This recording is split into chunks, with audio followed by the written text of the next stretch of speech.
Ladies and gentlemen, welcome back. Welcome back to our Empire Masterclass series for 2024. Got a massive show talking about a really interesting topic as well, which I'm sure whether it be partners, managers, practice managers that are going to be interested in this particular topic as we talk about workflow. My name is Paul Jantz. Welcome back. If you're joining us for the first time, welcome to your first masterclass. We are here thanks to Hall Chadwick's Professional Partners Education and our fantastic sponsors, which is Profit Master Global Outsourcing, iKeep Bookkeeping, and Lloyd's Auctions. Always great to have our sponsors back for 2024 as well. Now, if you're joining us for the first time, welcome to PPE or Professional Partners Education. We're an educational platform built for you guys, being our accounting community. And if you've missed any of the content, please jump onto our YouTube page and have a look at everything, all the past shows, whether it be our lunch and learns, whether it be these masterclasses, they're all up on our PPE TV Plus YouTube page. Now, today's topic, getting work to flow efficiently. I think that's an important point there, efficiently, which we're going to get into quite a lot. And I think, look, given my background in coaching as well, and it's a topic that's pretty close to my heart because since 2004, that's what I've worked pretty heavily with accounting firms, whether it be here, New Zealand, the UK, the US, they've all got similar issues around workflow management, getting work to flow, and definitely building in that efficiency cycle into that as well. So we're going to talk about this in great detail today. Let me welcome you to our guest as we chat about getting work to flow. Warwick Cavell, welcome. How are you? Thanks, Paul. Great to be here. Thank you very much.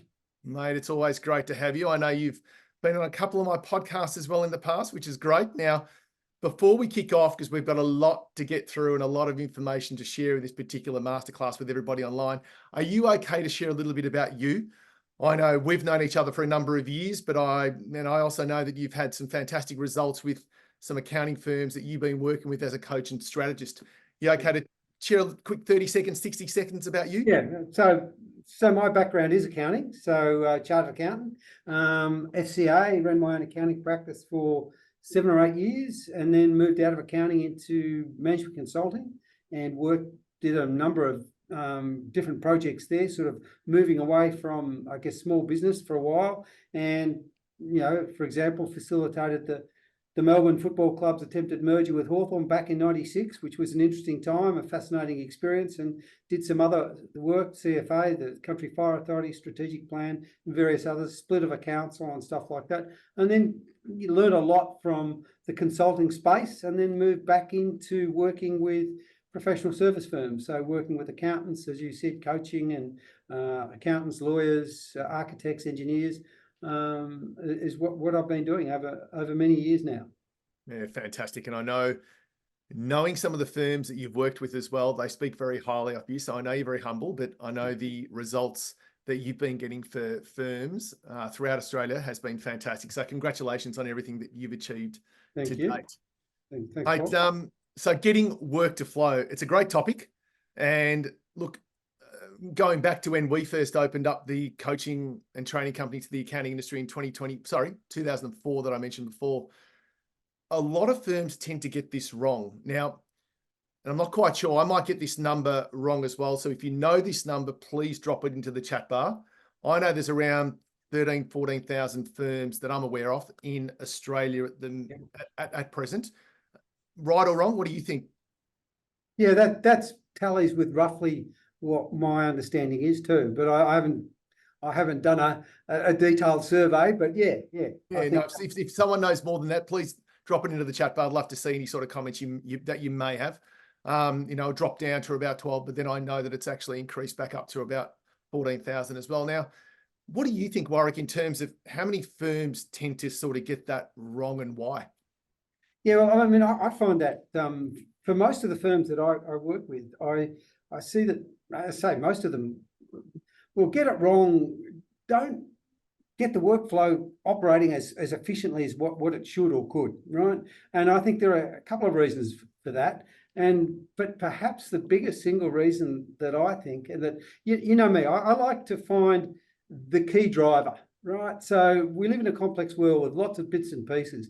So I like to find out what's the real driver that's causing some of this. And some of the ideas that, you know, when you observe things, you come up with contrarian ideas. So I might step on a few toes during the session today, but that's one of the hazards. But one of the things I'm going to suggest to you is that the reason why most practices that I work with, nearly all that I work with initially, do not get their workflow working correctly is because they don't make it a priority. They have other priorities that get in the way. They don't realize that they're doing this. They think they've made it as a priority, but they have not made it as a priority, right? And so evidence that it is not a priority would be things like waiting for clients to get back with information, right? That's totally inefficient, okay? Waiting for partners or managers to review files. Those sorts of things would not happen if the priority was workflow, right? So while things like, I'm going to say other priorities get in the way, and I'd be really interested in your feedback or thoughts here too, Paul, because you've had a lot of experience in this space. But my argument is that while productivity, or I won't use the word productivity because productivity is a relationship between inputs and outputs, chargeable time is really important. Utilization of people, absolutely really important. But the irony is, the more you focus, in my experience, the more you focus on getting higher chargeables, the more inefficient the workflow becomes. Now, the reason I say that is because if you're really focused on workflow, you're focused on getting the jobs done, completed, and out. If you're focused on chargeable time, you are not. You are, if there's something that delays me, let's say I've sent out a request for the client, now I'm waiting for information from the client, what do? I start another job, right? So every time there's a delay, I start another job. I'm not finishing stuff. So it's like the car system, you know, road system. The more cars you have on the road, the bigger the bottlenecks, the slower the cars flow. The more jobs you open, the more inefficient the workflow becomes. And focus on chargeable time actually pushes people to become inefficient in a way. It causes them to keep opening jobs rather than finishing what they're doing. So they say, oh, well, look, I've sent out a request. I just got to wait for the client. No, you don't.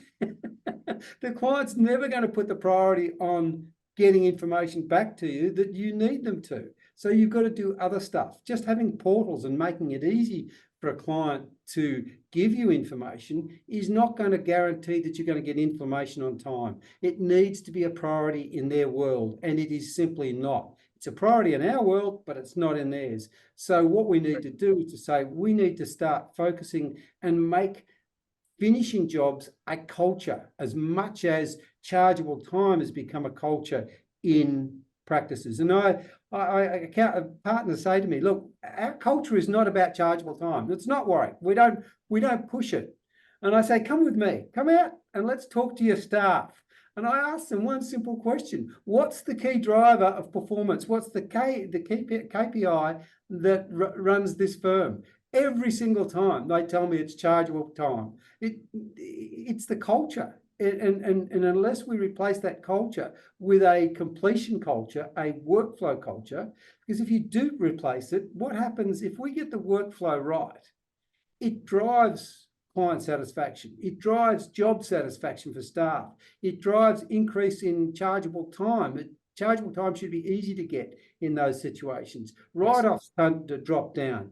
WIP levels drop because we get into bills out and we you know, and ultimately profitability goes up. So to me, getting the workflow right is absolutely crucial, and that has to be the cultural norm. It has to be the absolute driver, because if you get that right, so many other parts of the practice just start to flow much more effectively.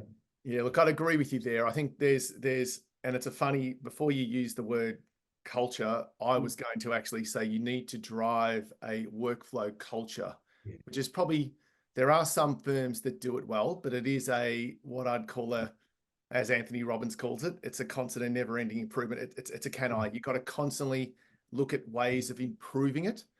because I don't think there's any way to get that perfection.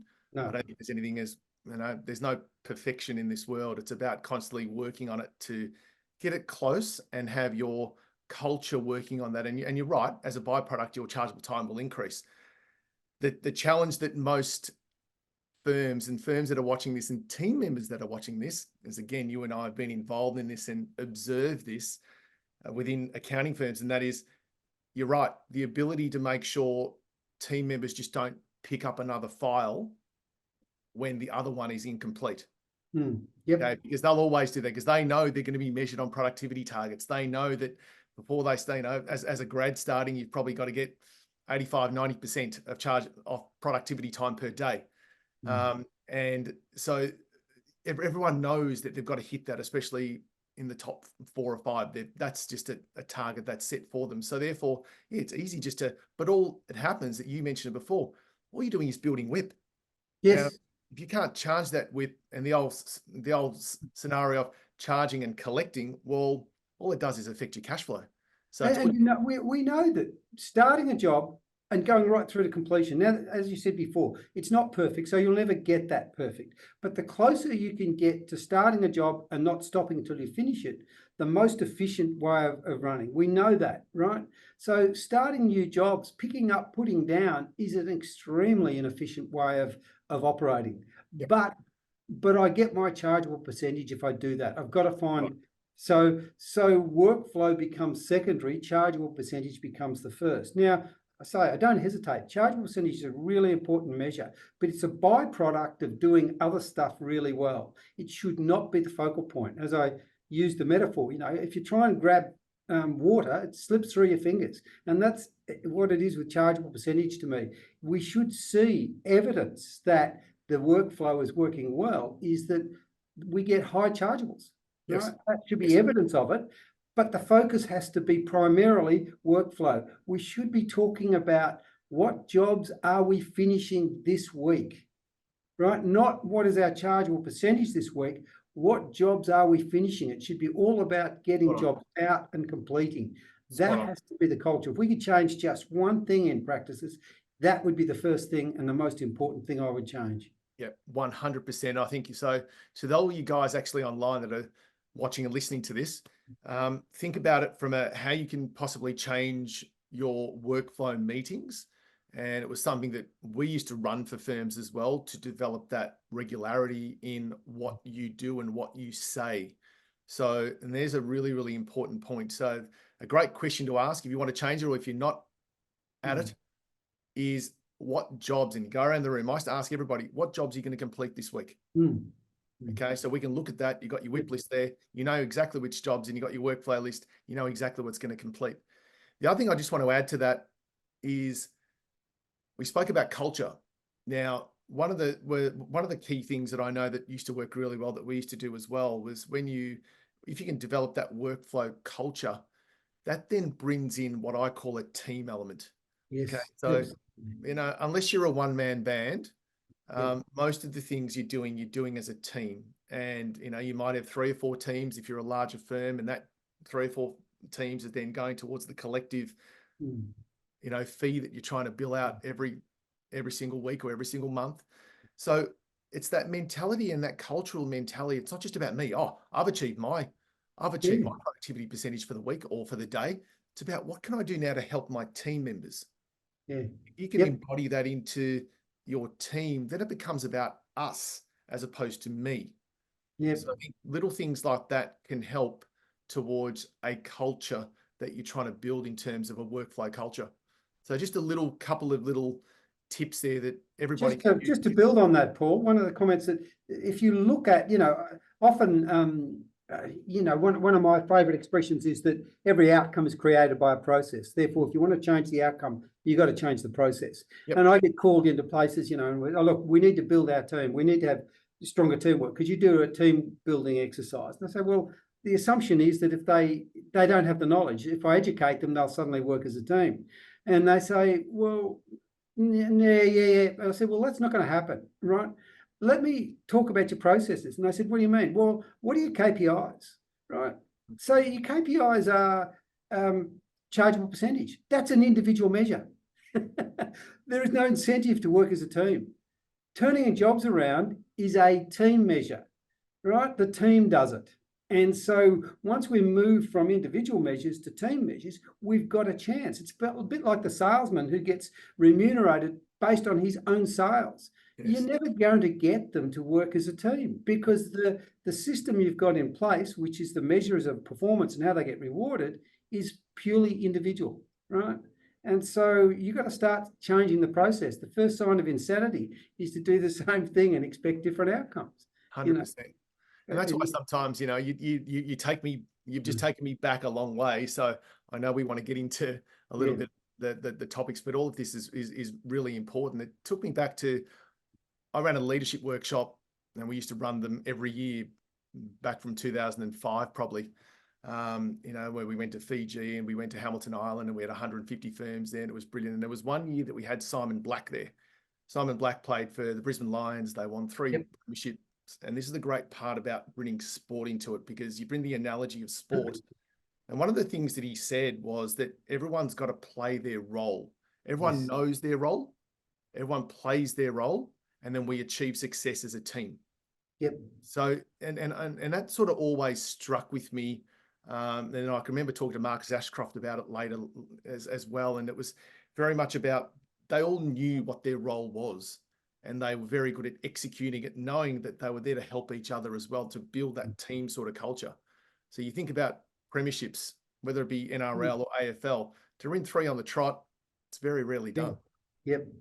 So there's a reason why that happens, and the success of that team is so strong because they're there to help their team members rather than individuals. Because a team of individuals, and they, you know, you see that happen in the NBA sometimes, where you've got all these massive individual egos getting a lot of money.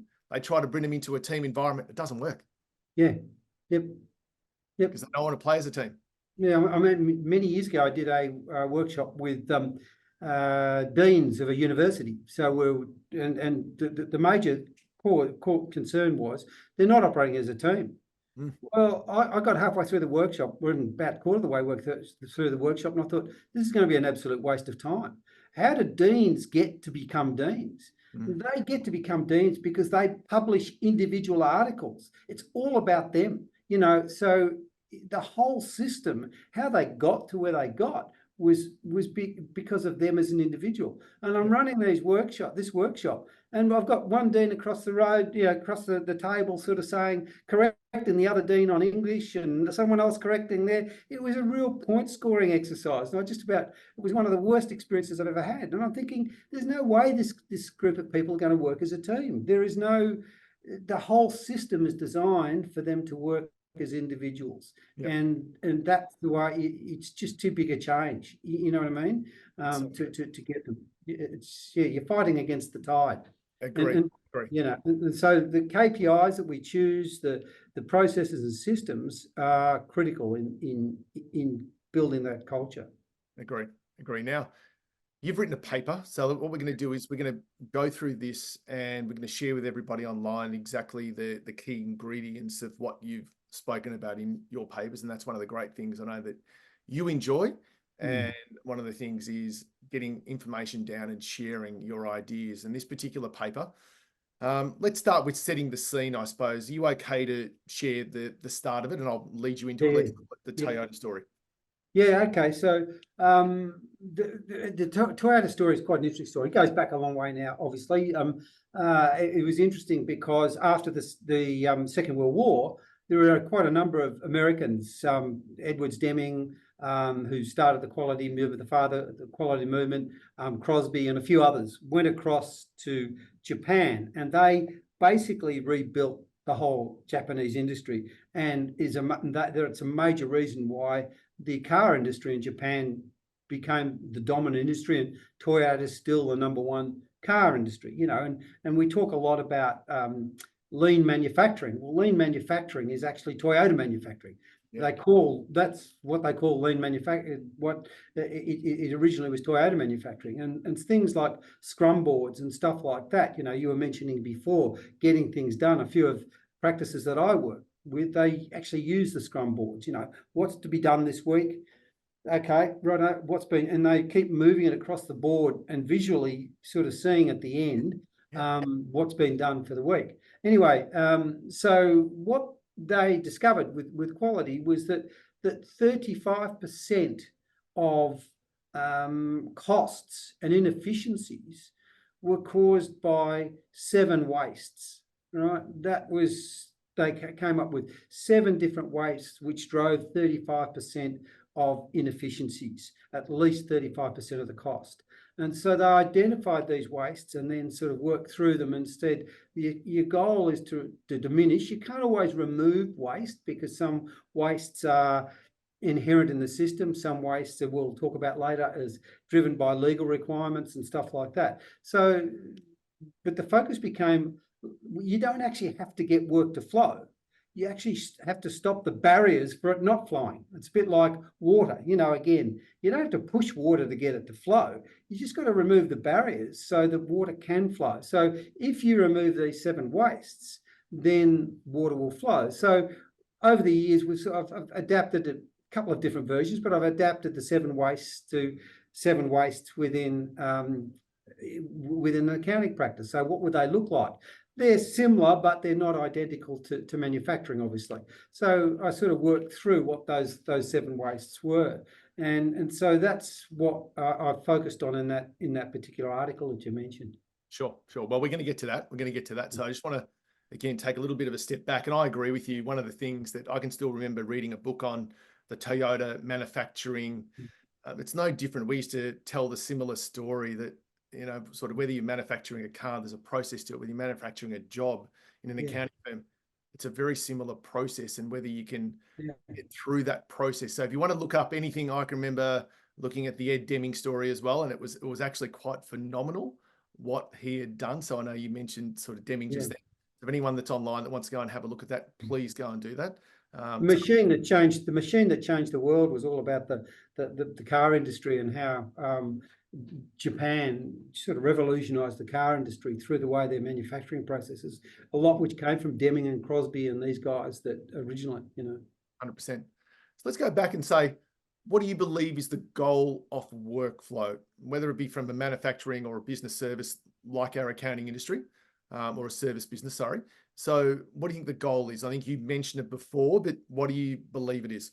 Well, I think the name itself is to get work to flow. When you're using sporting analogies before, you're in the flow, right? Things happen easily when you're in the flow.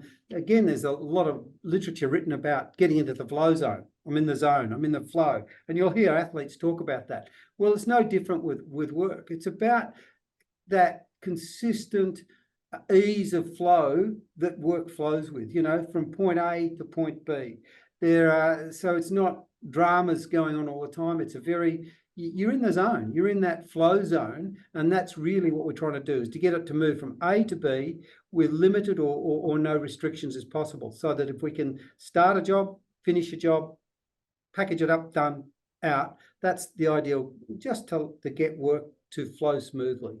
100%. And I think you mentioned you used the word before as well in terms of bottlenecks. Yeah, that was one of the key things we always had team members identify. So what are the bottlenecks that you can see? And I think, like I spoke to a firm yesterday actually, and one of the critical factors was they just can't they've got a very good workflow because they're using a number of different resources onshore and offshore. But the bottleneck now is reviews. Yep. Okay, so it flows really well, but then the bottleneck is reviews. So again, they've done well to identify that, but they've done a really great job in getting it to flow. There's always ways there that you're gonna find. So we're chatting about those bottlenecks are critical, because if it's not reviewed, can't get out, can't be completed, can't be billed, can't be collected. Yep. And it's interesting because again, that's a sign of perhaps lack of priority on the getting the workflow out. So the partners or managers who are doing the review are doing other stuff, right? So, we always talk about time management, but you can't manage time. You can only manage the priorities of the project that you're working with, which has the highest priority. And if we're not giving reviews a high enough priority, then work will not flow. It's as simple as that. So we need to make sure that partners, managers, whoever they are, have got regular times to be reviewing. If it's a cultural norm that jobs go out, then they will place a much higher priority on the review stage. Even if they don't like the review, it's the engine that drives the whole practice. So we need to get the jobs out, right? And need to get them out on time, So to me, even simple things like, requests to clients go out without any deadline date for the client to get back to them. There's no deadlines put on, we don't need to put a deadline on, we'll get the job done as quickly as we possibly can. No, when the job comes in, set an internal deadline, right? And get used to it. You're either in the habit of hitting deadlines or you're not. Yes. Start hitting, we'll put our own internal deadlines on and we must hit them. That's the priority, not chargeable time. We should see chargeable time rise because of it, but that's the priority, is hitting deadlines. Agree. And if you've got your, and I know firms got a lot better at this, because again, we used to coach this back then. I think the term a CSA came into it. So we had a client service assistant or a CSM, a client service manager. Then that would go to call it a practice manager, if that's what most firms have got now, to actually manage the practice. Their roles should be to identify bottlenecks and unbottleneck them, if that's such a word. I don't know if I've just created something there. But I think back to your point, making sure it's a priority with a deadline. Because if you've got that, if you've got your deadlines and you've got, everything, every workflow system nowadays, we're going to talk about technology soon, but every workflow system can identify all those. If you've got a deadline in there, bang. Well, these are the ones we identified on Monday morning in our workflow meeting that we then get through. So do a check-in meeting on a Wednesday, right? How are we going? Are we going to, it's like we're doing a check-in meeting on a Friday morning. It's too late. So you can do something if it's on a Wednesday, as an example. It just depends on those processes that you've got in place. But having deadlines also brings in a lot of discipline in making sure that, well, this is what we said we were going to do. How are we going and doing it? What can I do to help you to relieve that bottleneck? Yep. And that mention of processes, I think, is absolutely critical, Paul. I mean, there's a quote from Deming that I quite cherish. He makes the comment, 85% of the reasons for failure or the reasons for poor performance are deficiencies in the systems and processes rather than in employees, right? And the role of management is to change the process rather than badgering individuals to do better. Most accounting practices that I see are doing the exact reverse of that. They're badgering people. You got to work harder. We've got to get more charge. No. Stop. The employees are working within a system which they have got very little control over. They do the work within that system. It's management who has the control over the system, right? So his argument was very much, you need to change the system, right? And people do workarounds. They try and do the best they can, but the system's incompetent. Most people just don't address the system because it's invisible, right? And so they don't do these sorts of things, small things. And, we'll talk about the eighth waste a little bit later, but that's to do with not engaging the people. Agree. Well, let's get into the seven wastes. Again, your paper addressed this really well. So, and there are questions coming through. So, guys, for those of you, please throw them into the Q&A, please. But we will address those as we get into later into this. What are we sitting at? 12:30. So, geez, we've talked a bit so far. We've got half an hour to get through. So let's address the seven wastes. And I know you've also spoken about how they're interrelated as well. So I'll let you share the seven wastes. Okay, so again, there's no perfect science in this because it wasn't an investigation. Toyota did the research and came up with the analysis, but I've used this model in a couple of different guises. Very, very much, most of it, 90% of it's remained the same. So things, in no particular order, is lack of information.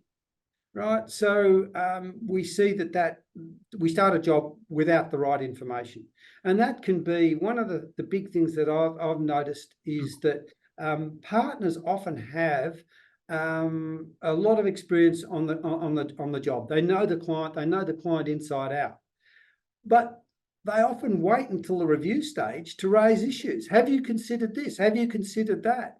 And the poor employee goes, well, no, I haven't. Why didn't you mention that at the start of the job? Right, and you've got the knowledge of the client. So give me a briefing before we start.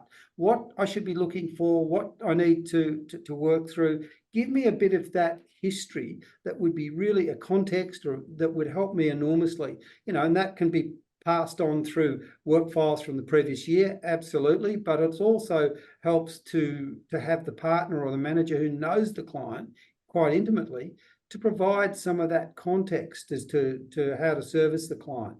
I had some glasses done earlier this year, right?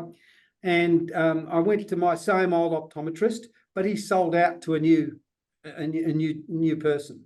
And so I went in, got my glasses done, and sat down and had a chat to the guy. Came back in a week or so's time to get my glasses.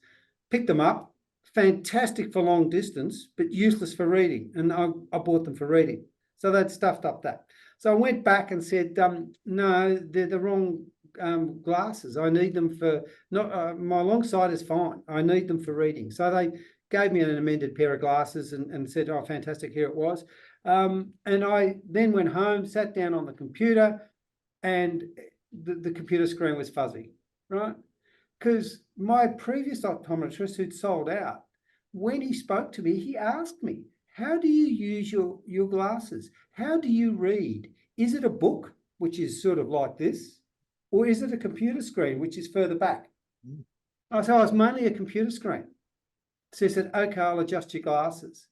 So my old glasses were, it's about knowing the client. It's about understanding what they're wanting, what their preferences are. But my new optometrist did not even ask me that question. So now I've kept the old glasses and I've got the new, and I don't use the new because the old ones, even though they're a little bit altered, are better for the computer than the ones that, And on that note as well, and I know a lot of firms do this as well, maybe more firms need to do it, but that file note pre-starting the file, yep, critical, because it also absolutely can easily, I know back in the old day when the archives were sitting in the office and there'd be a little written note on there, and not that I'm knocking that, there could be some firms out there that are still doing that are going paper-based. Others have gone electronic, but file notes are just, it's a quick, simple thing. And that could save a lot of time, the bottleneck. absolutely, and provide key insights. So all those sorts of things. So lack of information is one. Probably one I should have the one I should have mentioned first is poor planning, poor scheduling of work, poor planning of work. I think that speaks for itself. So not scheduling the work well. No, schedules get broken all the time, but still there's value in planning and scheduling stuff. One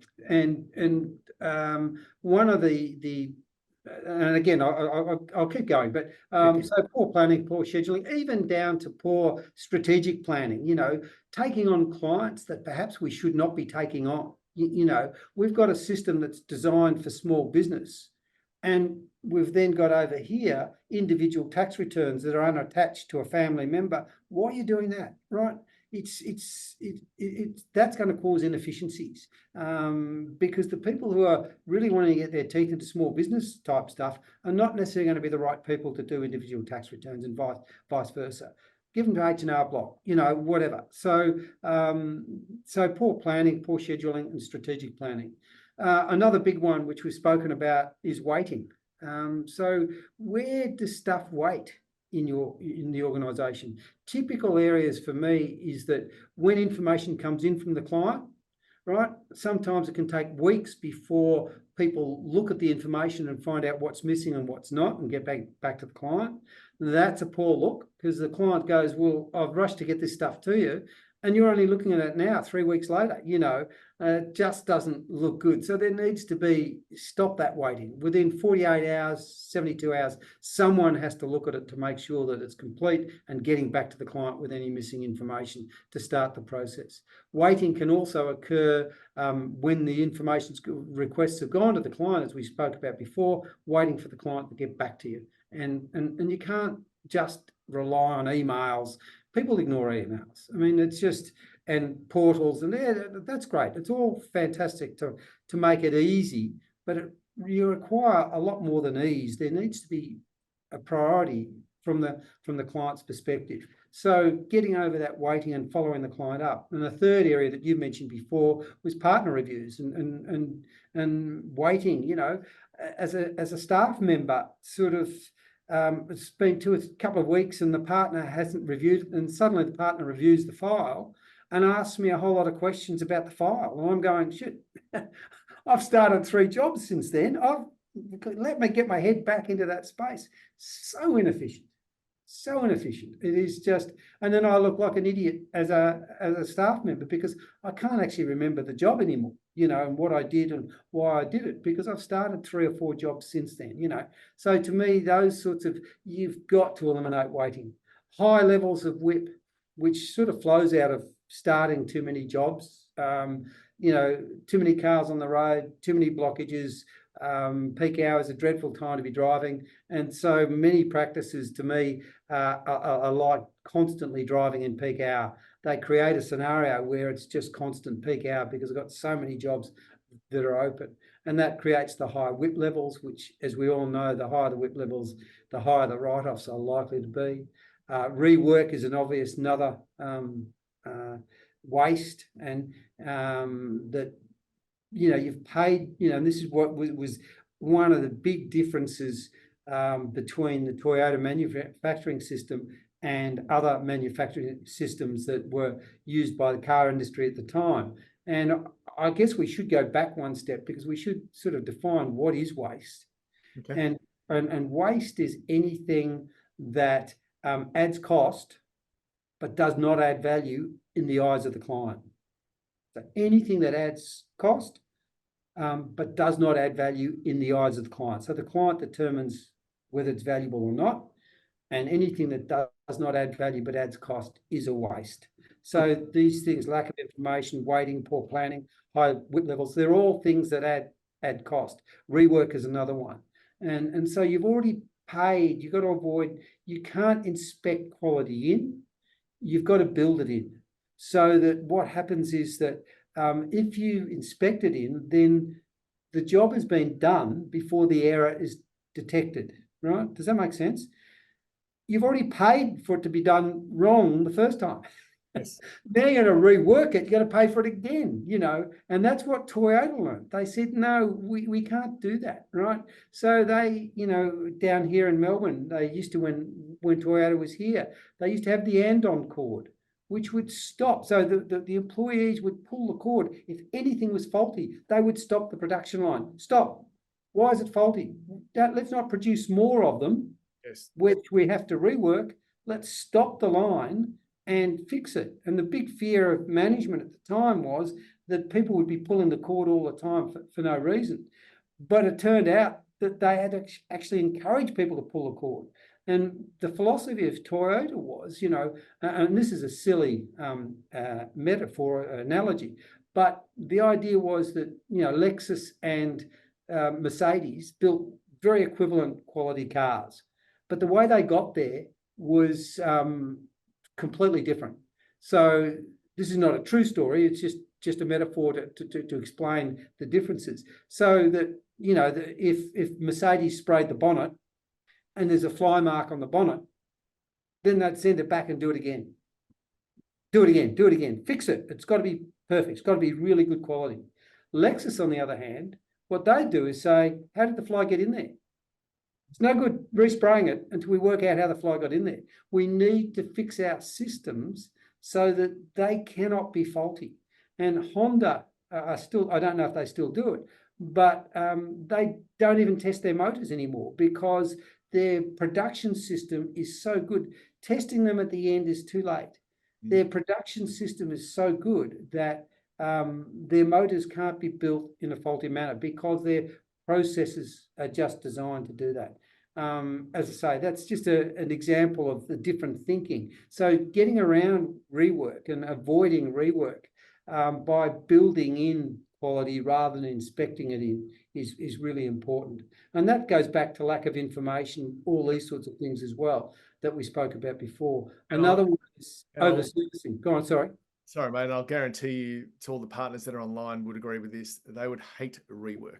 Yeah. So if it was the biggest gripe that I used to hear quite a lot. It was the amount of rework, because you can't cover that. No.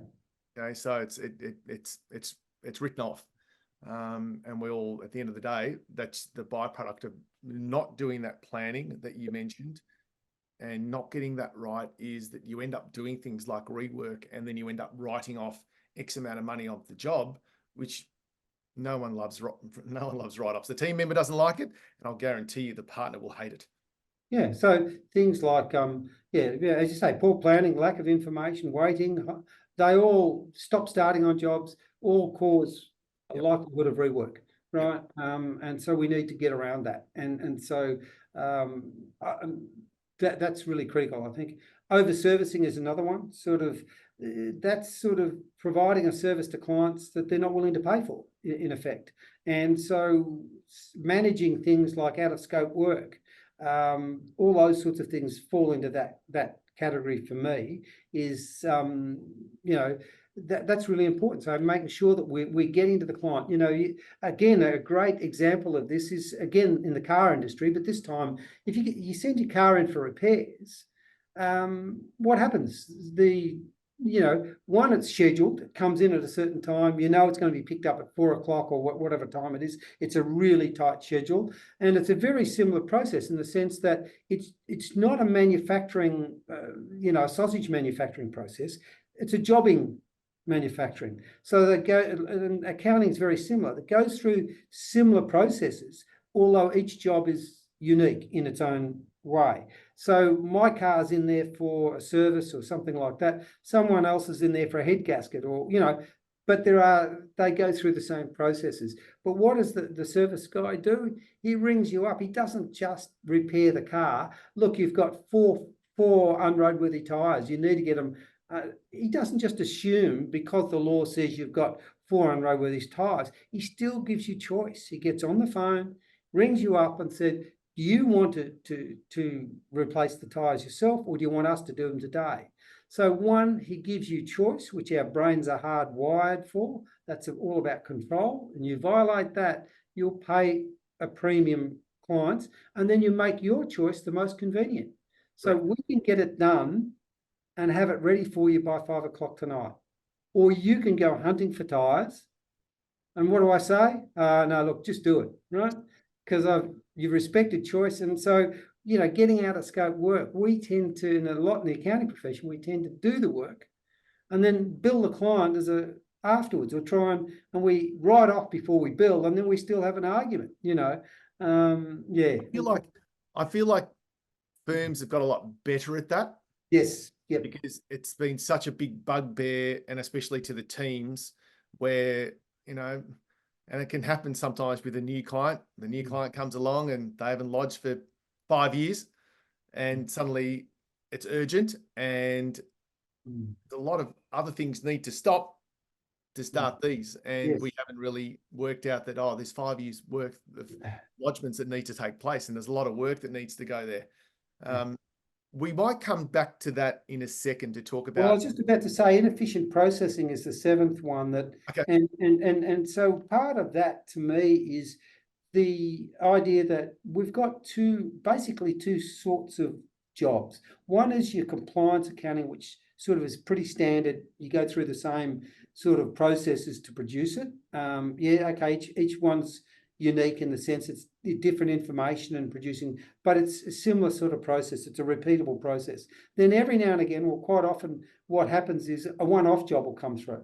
We need to get a cash flow done, or a budget done, or we need to get something else done. And to me, that's what we need to be careful of, is using the same people to do both those jobs. So a few of my clients, so that's just an example of what I'd call inefficient processing. Again, using the motor vehicle trade, if you're producing trucks, you then don't go and produce a sports car on the same production line. It's a different way of doing things. So what a number of the clients that I'm doing now is trying to focus on the compliance accounting. The flow of the most of the work is done in the offshore space, where there's no disruptions. We feed the offshore people. We make sure that they're fully in flow, got the information to them, chasing it up. And then the one-off stuff tends to be done more locally by other people, that don't disrupt the flow of work coming from that. That's overly simplistic, but that's thinking about things like that is part of that inefficient. Yeah, 100%. And that's what, our friends at Profit Master Global Outsourcing, that's what they do. But I agree with you, because probably the lack of resources here, it has forced not just Australia, but worldwide. It's forced, whether it be the Philippines, whether it be the Vietnams, it's forced people to look for the way that their offshore teams can work. Because you're right, they don't get interrupted. Whether they're at the office or whether they're working from home, doesn't matter, because they don't have the interruptions that we tend to have. But they've been able to reallocate work to get it done, and it comes back at a different level, at a lower cost, and therefore it allows our team members to do things at a higher level. Yep. That is important. There's just a couple of things that I just want to touch on, because we're going to go back a couple of things, because I wrote these down. So I just want to just double check to give everyone a bit of an update, because I know there's a lot taking place here. Having said that, this is also recorded, and we'll have this on our YouTube page probably in the next 48 to 72 hours. One of the things we used to do as well from a KPI perspective. So you mentioned it before, Warwick, files open. We used to measure files open versus files closed. Right? It can be a really, really important one, because we're really good at opening, but we're not good at closing. Yes. Don't close. That's just whip building that we can't build. So we used to measure that one quite well. That was the other comment I was going to make. You mentioned it before, that when we're chasing information, and this is probably a really important one that we used to always make sure, and you said, don't rely on just sending an email and expecting the client to come back to you. Make it a priority, were your words. Now, I'm going to say this because I know this to be true as well. It's a priority of ours, being the accounting firm. Not a priority of your client. No. The client's running their day-to-day business. They've got their own day-to-day headaches. They've got their own day-to-day challenges that they're working with. When you're asking for information, it's not a priority of theirs. Oh, yeah, we'll get to it. Oh, yeah, we'll get to it. I even used to send team members just, hey, is anyone live in the local area? Anyone live in that? I still remember working with a firm out at Burwood, and we'd say, guys, anyone? Yeah. Well, why don't you just drop past? Drop past, give them a coffee. Say, by the way, I'm here to pick up that information, if that's all right. Do you mind if I grab it, or can I talk to somebody else? And 9 times out of 10, it's not the business owner that needs to get the information. It'll be a team member that'll get it for you. So there's always ways, but if you make it a priority, like we mentioned at the start, there's a very different mindset that goes to that, rather than just, and team members will tell you, oh yeah, I followed it up, I sent an email. Oh yeah, I left a message.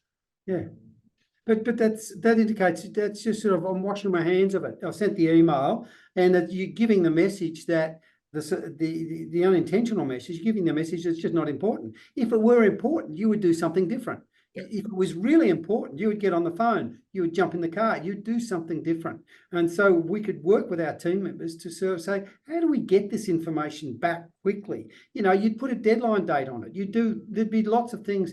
And so, you were alluding to before, technology is going to be an important part of the process. Absolutely. But it's not going to be the total solution. It's not the first port of call. The first port of call is to remove the waste. And sometimes the hacks are low-tech hacks. Get on the phone. Just put some deadline dates. Some things, some really low-tech hacks can, just relying purely and simply on technology is, it's got to be a combination of both. It's not just one. Well, let's talk about that, because I believe that, over the last probably 5-6 years now, no doubt the technology has got better and better and better. And I suppose our friends at Xero have allowed the industry to become better. And that's allowed all the other providers as well, including MyOp, to become better. They led the industry for a very long time and probably didn't do enough. But we all know that Xero came into place and they changed things pretty quickly, and the others had to follow as well. What's your thoughts on that, in terms of, because we spoke about technology and making firms, they believe that technology is the answer. Does it solve the problems? Well, technology is always going to be a key part of the solution. There's no doubt about that. But you've got to listen to what are the loudest voices in this space, and it's technology firms. So, you know, the person with a hammer sees the world as a nail. So they see technology as the solution, right? They're not going to talk about manual hacks. They're not going to provide that information. It's always because that's what they sell, and that's understandable. But so it's not going to be, the loudest voices are always going to be technology. I remember going to one of the technology firms, I won't name who, and we started talking about some of the inefficiencies and some of the things that we could do in public practice. And they said, oh, we agree with you 100%, but we're not interested because it's not related to technology. You know, but it's going to help the accountants. Yeah, but it doesn't matter because our business model, it was a dumb thing of me to say, to go there, because I then realized, of course it is. It's just their business model is built around building technology. And as I say, technology is going to be a vital, crucial part, but it is not going to be 100%. Right? It's just never going to be that for some foreseeable future. There are things that we need to be doing outside of tech, low tech hacks that are going to produce really great results, you know. Yep. Now, we might have glossed over this before, but I wouldn't mind just going there again, just to share. You've gone through those 7 ways. We're going to talk about the 8th in a second. What's the consequence of getting this wrong?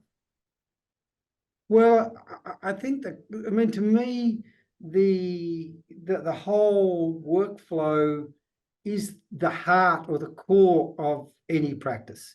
Getting, you know, most of the revenue for the small and medium-sized firms is still coming from a lot of the compliance accounting work, right? And so, so getting that right is getting 60, 70, 80% of the practice sorted, which is not a bad, you know, the 20-80 rule, it's not a bad place to start. That's the first thing. Sure. Secondly, if you're going to work into value-added, you know, I still think compliance is value-added, but if you're going to work into business advisory services, you need to be doing your compliance work very efficiently, or the client's just never going to trust you to do anything else. Also, you've got to make space for that additional work. And so getting all those sorts of things sorted, to me, the downside of, or the upside of that is that clients, as I said before, client satisfaction goes up, job satisfaction and retention of people goes up. There's nothing worse than working with systems that are inadequate and getting frustrated by those systems. Productivity, chargeable time goes up, write-ups go down, you know, WIP goes down, and profitability goes up. So you're playing, you know, pretty high stakes. And to me, if there's one thing that I'd be, you know, really focused on, would be workflow and getting jobs out the door. Yes. That would be just the cultural norm. And again, it comes back to culture. So, and everything that, you know, you mentioned a few measures, jobs open versus jobs closed, all those are just key parts of developing that culture. And I put those as paramount measures rather than chargeable time. Chargeable time, I should see rise as a byproduct. And if it's not, then I've got to come back and push these other measures, but work out where the systems and that are failing. But I'm not going to drive it based on chargeable time. Chargeable time is the byproduct at the end of the road, if you like. Agree. Now, before we get to some questions, let's talk about the 8th waste. It's super important. Yeah. The 8th waste is super important. It's about how do we use people. You know, you've run a number of sessions on profit through people, right? And so the 8th waste is underutilization of people in fixing the systems, right? So the role is the people who are working in the system know the deficiencies of the system. So instead of pushing them harder, use their knowledge of the system to constantly improve the system. How do we make the system better? And if we don't utilize that knowledge, then the 8th waste keeps the other 7 wastes going. That's what sustains the other 7 wastes, because your people know exactly where the systems are falling down. So I want people to come to work to not only do the job, but to improve the way the job is done. And that second bit is absolutely crucial. And if we don't use that second bit, then that leads to the 8th waste, which sort of sustains the other 7. Well said. And if you're looking for a way to do that. We used to do this by running just a think tank session. It used to be, you'd have your workflow meeting with a very clear set agenda. And on the Wednesday morning, which is your midweek, a lot of firms used to wait till the Friday to measure what they said they were going to do on the Monday. We used to do it on the Wednesday, because then you've got time in between to fix things if you need to. So on a Wednesday morning, we would talk about exactly that. It'd be a think tank on improvement, and we'd make it workflow based. Yes. So we have a priority based on that workflow culture. Let's bring it back down to those two key words, workflow culture, where we talk about it, and it wouldn't be led by the partner. I used to always say, partners, quiet or don't attend. Okay, I was okay with that as well, because I think the team, the engine room, the team have got ideas of how to improve, and we'd usually build in that culture. I'd taking coffees, I'd taking muffins, and you know what? We'd make it fun. Yep. But it's that mentality, that culture around improvement. We're never going to have perfect, but how can we improve what we're doing? And you know what? It worked.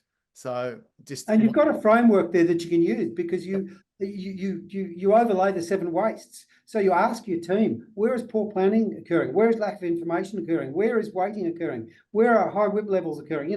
And they start to own these things. They start to own, okay, this is what we're really driving the business around, removing all this. Where is rework occurring? Where is over-servicing? So they start to become skilled at identifying it, and that increases their ability to avoid it and to take corrective action, right? Whereas most people just blindly come in, and if it says this, step 1, step 2, just follow it blindly. No, that's not what we want you to do. We want you to think about customer service. We want to think about client service. How is this adding value to the client? Yeah. Let's go to some questions. So again, if you've got any, drop them in there. What have we got? Oh, geez. Let's get to the questions. Again, we could talk about this for another hour, I think, but there's one here from James. So James, good to have you on board again, mate. This is really interesting in something that I'm currently grappling with my firm. If you move to completion as a KPI, which I agree with, how do you then determine the right amount of jobs completed as a KPI? Is this still based on billable time / value? Interested in your thoughts. My view is that it's again the 20/80 principle. I'd be focusing on the top clients, right? Making sure that there's no optimal, how do we know? Because you could have 20 small jobs or 5 big jobs. So it's not just the number. I often try and assign it to a value. So what's the billable value of the job? Now that's confusing in the sense that a lot of accounting practices bill on through the year. So there's no, but if I talk about the billable value of the job, this might be a $30,000 job. So that's, to me, what I'm looking at is, can we get $150,000 worth of work out this week or this month or whatever the time frame is? It's an equivalent amount. So therefore you're taking into account the size and the number. So in some months, some weeks, it might be 10 jobs, in other weeks, but we know that our overheads, and we need to be billing and notionally billing X amount of dollars per week or X amount of dollars per month to have the profit levels we want. Okay, so that should drive the number of jobs that you get out. We can get 5 large ones out, done, right? And if you're doing that, you're looking after your bigger clients anyway. Yes. But you might get 10 smaller, or 5 large ones and 3 small ones, or 3 large ones and 5 small ones. But the idea to me is billing equivalent is how big the job is. Well said. Hopefully that answered it for you, James. And look, one of the other things that we used to do was making sure that we used to do our workflow for the year, like you would do in June. I know we're in March now. In June, you'd set your budget for the next financial year. We do our forward planning of our workflow for the full financial year, and it's matched to your budget. Okay, so that's the detail that we used to go down to. I'm sure firms do it as well, but if you're not, it's something that you may consider in this new financial year coming up. So you've got the ability to say, right, and that will then show up again, matched against capacity. How much capacity do you have spare? Because if you do a good job with one client, and let's call it your your bigger clients. You'll get those done completed because therefore, and sort of Warwick, you mentioned before, there's more opportunity to add value then. What other conversations can you start having with clients around not just their financials? So something to think about, because I know that we used to do that and it used to work very, very well. So you got on that point, Paul, one of the things I'm getting my clients to do is to make sure at the end of the job, and many accounting practices might do it, but I've noticed that that's sort of disappeared over the years. But at the end of the job, getting the accountants to do a one-page summary of the major financial aspects of the job, so that, you know, any anomalies. Okay, gross profit has dropped by 10% over the last 3 years, or I noticed that your profit, the ability, your business has been really profitable over the last 3 years, but you don't seem to be saving anything. So points for review, just to go back to, and that starts the accounting team thinking not just process the tax return, get it out, but at the end, spend half an hour just reviewing what do these numbers actually tell me about this business or about this client, and could I raise that just in just a simple letter, just sort of saying these are some of the things we've noticed. If this is a concern to you, let's have a chat. And so they just get used to finishing off every job, trying to make sense of the job in financial terms, in business terms. Not just. Absolutely. And nowadays, there's technology that does it for us. Yeah. So we can actually see whether it's a green or a red, whatever it may be. I know I get the financials come through and bang, I can see them. So it's actually done for you. It's that next stage. What's the question I should be asking my client? I've noticed this. What do you think?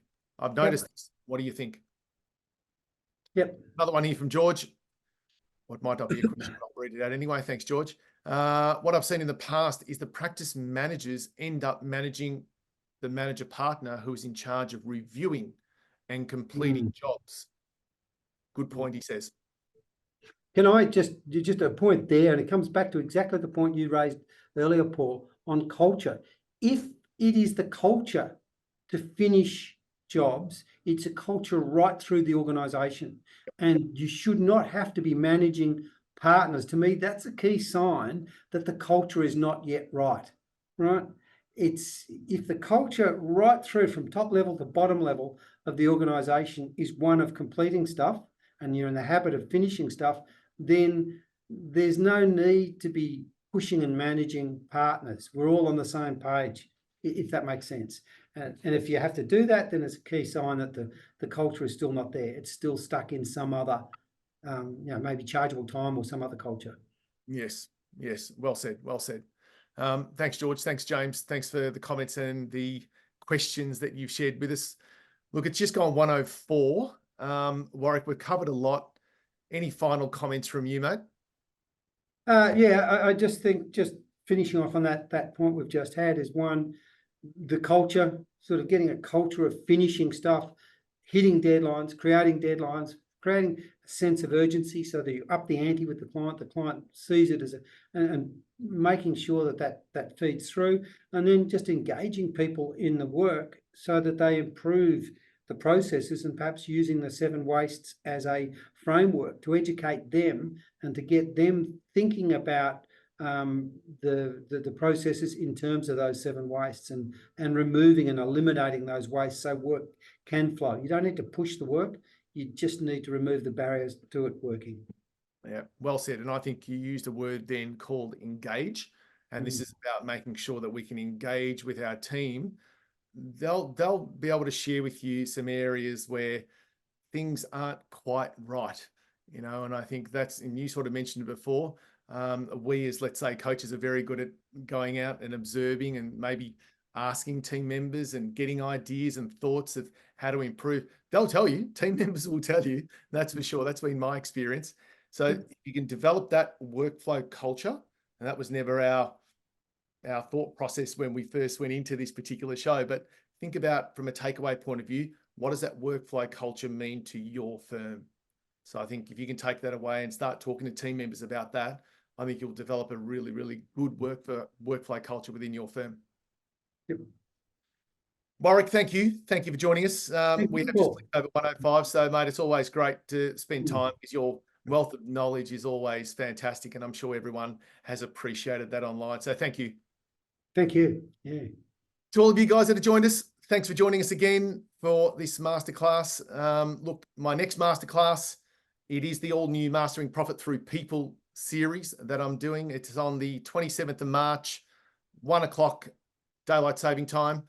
I'm going to be talking about people-led growth. So again, I've got the CEO of Practice Protect, Jamie Beresford. He's joining me here. I've also got Richard Croker also joining me here online to talk about how to actually lead growth with people. And some of the results that these two companies have had are quite phenomenal, the way they've done it. They're going to share how they've done it. More importantly, they're going to share the mistakes they've made along the way. So tune in. You've probably got an invite in your inbox right now. So check it out. It's on the 27th of March at 1 p.m. I hope you can join us for our next masterclass. Thanks, Warwick. To all you guys, thank you very much again for joining us. And until I see you next, enjoy the rest of your day.